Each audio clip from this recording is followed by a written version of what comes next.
Bonk!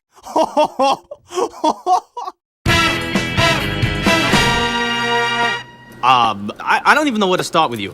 I mean, do you even know who you're talking to? Without outside support, the Scout is the fastest and most mobile mercenary in all of TF2, which makes him meta in 6s and the best class to pick in a 1 vs 1. The Scout shares the lowest HP with the Spy, Engineer and Sniper, but can dodge attacks with his high speed and double jumps. In medieval mode, the Scout loses out on his main source of damage output, his Scatterguns, but he still keeps all of his bats as well as some of his secondaries. So how well does the Scout perform in medieval mode? In this video I will be ranking the Scout's weapons in medieval mode based on how good they perform in a 1 vs 1 and in synergy with your team. The Rap Assassin is ass. Sure, you can fire a bauble every 8-ish seconds, but 15 damage and some bleed damage that any Demo Knight can remove by right clicking isn't a trade-off worth the 65% damage penalty. A base damage of 12 per swing means that you need 25 seconds to kill a heavy. The 65% damage penalty books this weapon a seat in F tier. The Critter Cola grants you 8 seconds of mini crits, but in return you're being marked for death for 5 seconds after attacking. You now deal 47 damage per stock, but effectively lower your health to 92. This weapon simply lowers the already low survivability of the Scout and prevents you from using the other way better secondaries the Scout has, F tier.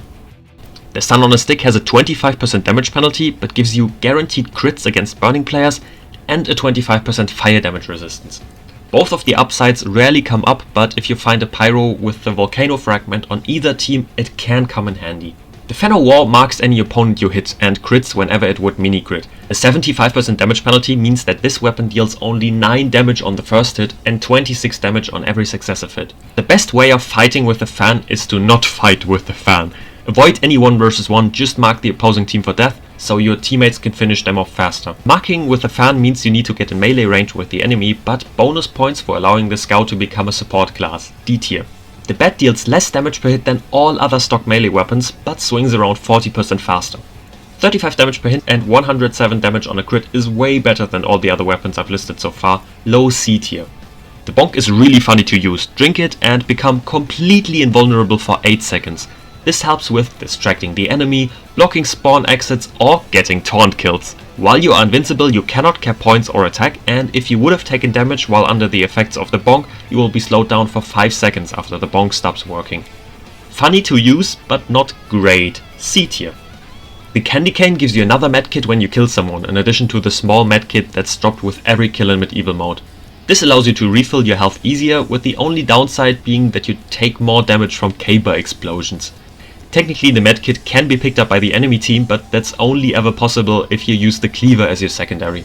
Because there aren't any rockets in medieval mode, the Candy Cane is just a straight upgrade from stock and deserves to be in the B tier. The Holy Mackerel is another straight upgrade from stock because it allows you to check if an enemy spy used the Dead Ringer. Other than that, it's 1 for 1 similar to stock, B tier. This might be a hot take, but the Sandman deserves to be A tier. With the downside of 15 less HP, the Sandman allows you to launch a ball every 8 seconds that can deal up to 45 damage and slows your opponents. A long range option in a close quarters game mode without a damage penalty and the additional benefit of slowing down your opponent makes this weapon another straight upgrade from stock, because the 15 less HP doesn't make you cross any important damage thresholds. In addition, this weapon is one of only 2 Scout melees that can taunt kill. Most stock weapons deal 65 base damage, so 2 hits kill you anyway, solid A tier. If you hit every swing with the Boston Basher, you simply deal more damage than stock with no downsides. If you hit every swing. If you don't, you'll hit yourself, but you can use that to your advantage and perform Basher jumps. Tutorial for some jumps at the end of the video. With the additional bleed damage you can inflict quite a lot of damage to yourself if you miss a swing, so this weapon pairs really well with the Mad Milk, cause you'll gain HP every tick your opponent bleeds.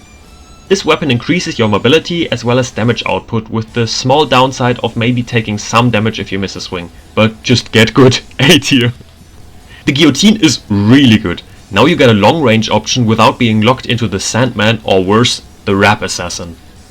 It can deal 150 damage with a crit, and even a normal hit can kill a kunai spy with a bleed damage. It recharges really fast, and if you get long range hits, it recharges even faster. Pairs well with pretty much anything. This weapon does more than just annoy your opponent. It drastically increases your damage output. Simply S tier. The Mad Milk is probably the best weapon to heal your teammates right after the Crusader's crossbow.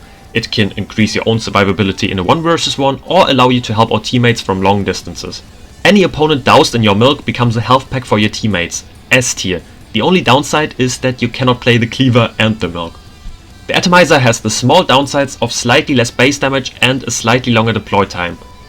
The base damage decrease can be pretty much ignored though, because it mini crits enemies while you are airborne, and it allows for way more mobility and therefore way more survivability. Equipping this weapon allows you to get the high ground in a game mode with very limited mobility. It is truly a blessing. By far the Scout's best weapon in medieval mode, allows you to climb the castle back up, reach nearly every place on the map faster. If you play this weapon right, it increases your survivability, speed, damage and mobility, with the only downside being a slightly slower deploy time.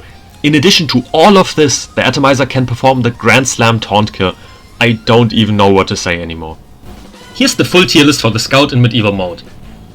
The Scout is pretty average in medieval mode, even though he's a lot of fun to play. The simple fact that you can climb the castle if you're playing on blue is just incredible. And now the already mentioned jump tutorials.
We have secured the control point.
Yeah, there's a spy over there. Thanks for watching, I hope you liked this video. There's only 2 more classes left to cover, so post in the comments if you either want to see the Demo Knight or the Sniper next. I am really happy that the Medic video kinda went viral. I had 6 subscribers before I uploaded the Medic video and now I got around 80. And my views went from 100-ish to over 4,000 on the Medic video. It's really incredible to see so much support and I am really happy to have you guys.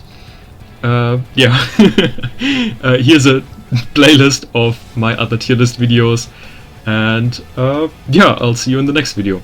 Have a nice day and see ya.